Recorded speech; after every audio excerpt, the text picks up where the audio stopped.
कि आपके लिए आज़ादी का क्या अर्थ है? बैठिए। देखिए, आज़ादी के दो पहलू हैं, एक हमारे कर्तव्य और दूसरे हमारे अधिकार। जब हम आज़ाद नहीं होते तो हमसे हमारे अधिकार भी छीन लिए जाते हैं, तो हमें अपने कर्तव्यों की भी आवश्यकता नहीं पड़ती। लेकिन जब हम आज़ाद होते हैं तो हमें जितने अधिकार मिलते हैं, बहुत सारे अधिकार मिल जाते हैं। आप ये भी कर सकते हैं, अभी जैसे हमारे पास कितने सारे अधिकार हैं, हम कहीं भी जा सकते हैं, कहीं भी ट्रेन में ट्रेवल कर सकते हैं, किसी से नहीं पूछना, बशर्ते कि बालिग हैं। हम अपने मर्जी से हम अपना रोजगार व्यवसाय चुन सकते हैं, देश के किस हिस्से में जाके कहाँ रहना है वो हम डिसाइड कर सकते हैं, है ना। अपने जीवन के विषय में, अपने आने पहलुओं, संपत्ति के विषय में, जीवन साथी के विषय में सारे निर्णय ले सकते हैं। ये हमारी सब स्वतंत्रताएं हैं, लेकिन इसके साथ हमारे कर्तव्य भी जुड़ जाते हैं कि हम किस तरह से व्यवस्था का पालन करें, किस तरह से सामाजिक नियमों का, राष्ट्रीय नियमों का, किस तरह से जो व्यवस्थाएं दी गई हैं उसको बचा के रखें, उसको हम किस तरह से पालन करें उसका। क्योंकि एक वाक्य आता है, बी फ्री बी रिस्पॉन्सिबल, है ना। बी फ्री, स्वतंत्र रहिए, जिम्मेदार रहिए। जो जितना जिम्मेदार होगा उसको उतनी स्वतंत्रता फ्री मिलेगी, जो जितना गैर जिम्मेदार होगा उसकी स्वतंत्रता को काटी जाने लगेगी।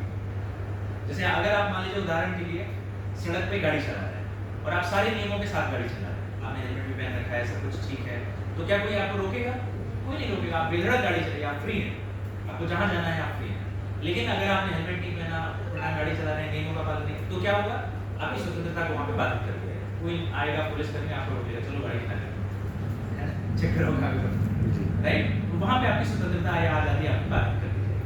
अगर आपने नियमों का उल्लंघन किया, मान लीजिए आपने कहीं चोरी की, क्या होगा? आप पकड़े जाएंगे, आपकी आज़ादी को बाधित कर दिया जाएगा। आप अपने जीवन में आदर्श किसे मानते हैं? कृपया इसका जवाब देने की कोशिश करें।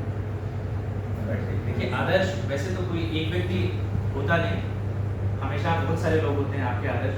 आप किसी से कुछ सीखते हैं, किसी से कुछ सीखते हैं, है ना।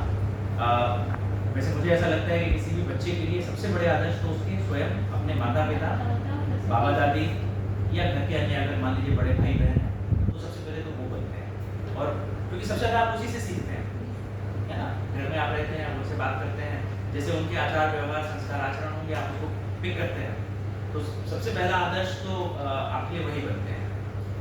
फिर कई कुछ महापुरुष होते हैं जिससे हमें बहुत अच्छी बातें सीखने को मिलती हैं, चाहे राष्ट्रपिता महात्मा गांधी जी हों, अब्दुल कलाम जी हों, हमारे अटल बिहारी वाजपेयी जी हों, अभी वर्तमान माननीय प्रधानमंत्री जी नरेंद्र मोदी जी हों। कई चीज़ें आपको वहाँ से सीखने को मिलेंगी, दृढ़ निश्चय, कर्तव्य निष्ठा, राष्ट्र प्रेम, एकाग्रचित्तता, किसी चीज़ को ध्येय बना लिया तो जुनून के साथ उस पर काम करना। इसके अलावा कई चीज़ें अन्य लोगों से भी आप सीख सकते हैं, जैसे खिलाड़ियों से बहुत चीज़ें सीखने को मिलती हैं।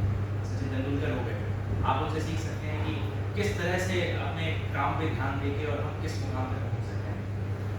मुझे बहुत कुछ सीखने को मिलता है, कितनी मतलब एकाग्रता, कितनी लगन, कितना मेहनत, कितना परिश्रम।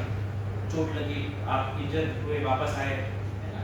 आप बहुत सारे लोगों के व्यक्तिगत जीवन से बहुत कुछ सीखने को मिलता है, किन परिस्थितियों में रहकर उन्होंने पढ़ाई की, कैसे आगे बढ़े, है ना। कुछ लोग बताते हैं कि साहब हमारे पास बचपन में ये नहीं था, खाने को नहीं था, स्कूल की फीस नहीं थी, और उसके बाद आगे बहुत अच्छे मुकाम तक पहुँचते हैं। तो अलग अलग लोगों से आप अलग अलग चीज़ें सीखते हैं। मुझे ऐसा लगता है कि कोई एक व्यक्ति तो नहीं, लेकिन बहुत सारे लोगों से हमें बहुत कुछ सीखने को मिलता है। अनुष्का रघुवंशी है। मैं आपसे ये जानना चाहती हूँ कि हम बच्चों को अपनी उम्र के अनुसार देश की सेवा कैसे करनी चाहिए? कृपया इसका उत्तर बताने की कोशिश करें। देखिए, देश की सेवा करने का मतलब सिर्फ ये नहीं है कि हम हथियार लेके बॉर्डर पे पहुंच जाए, है ना, या हम कोई मान लीजिए रात रात कर कहीं सड़क गली चौराहे पे खड़े हैं। वो एक तरीका है, लेकिन एकमात्र तरीका नहीं है ना। हम जिस किसी भी जगह पे हैं वहाँ पे हम अपना काम अच्छे ढंग से करें। जो भी इस देश के कायदे कानून हैं, नियम हैं, रूल्स हैं, रेगुलेशंस हैं, जो हमको दायित्व सौंपा गया है, हम वो दायित्व अच्छे से निभाएं। वही सच्ची राष्ट्र सेवा है, वही सच्ची राष्ट्रपति। आपके टीचर बैठे हैं, अगर ये अच्छे से अपना काम करते हैं, बच्चों को अच्छे से पढ़ाते हैं, रेगुलर आपके पीरियड्स लगते हैं, पूरी पढ़ाई होती है, सिलेबस कंप्लीट होता है और बच्चे एग्जाम्स में अच्छा स्कोर करते हैं, तो इन्होंने पूरी राष्ट्र सेवा का काम कर लिया। इनको कुछ अलग से करने की जरूरत नहीं। अगर हम बिस्किट खाने के बाद पैकेट सड़क पे नहीं फेंकते हैं, गंदगी नहीं फैलाते हैं, पास के किसी डस्टबिन में डालते हैं, वो राष्ट्र सेवा का काम। अगर हम गाड़ी चला रहे हैं और हम ट्रैफिक नियमों का पालन करते हैं, हम हेलमेट पहन के चलते हैं, हम ट्रैफिक लाइट पे रुक जाते हैं, हम गति सीमा में वाहन चलाते हैं, हम किसी अन्य को परेशान नहीं कर रहे हैं, किसी को कट नहीं मार रहे हैं, वो राष्ट्र सेवा है। अगर हम रात के 12 बजे डीजे नहीं बजा रहे कि पूरे मोहल्ले की नींद हराम हो जाए, वो राष्ट्र सेवा है। लेकिन हम में से अधिकांश लोग यही काम नहीं करते।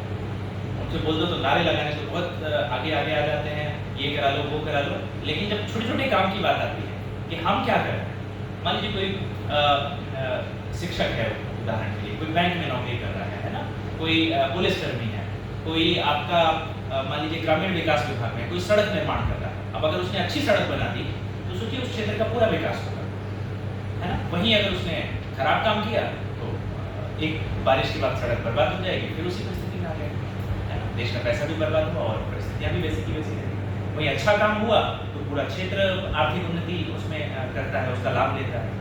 तो हमारा जो भी काम हमको दायित्व सौंपा जाता है, चाहे वो सड़क बनाने का हो, चाहे वो नगर पालिका का हो, चाहे साफ सफाई का हो, चाहे पुलिस का हो, चाहे वो हॉस्पिटल में एक डॉक्टर हो। हॉस्पिटल में डॉक्टर सोचिए, अगर वो अपनी ड्यूटी प्रॉपर करता है, सभी पेशेंट को अटेंड करता है ना, उसके इलाज से अगर सब लोग सही हो रहे हैं, सच्ची राष्ट्र सेवा है। शिक्षक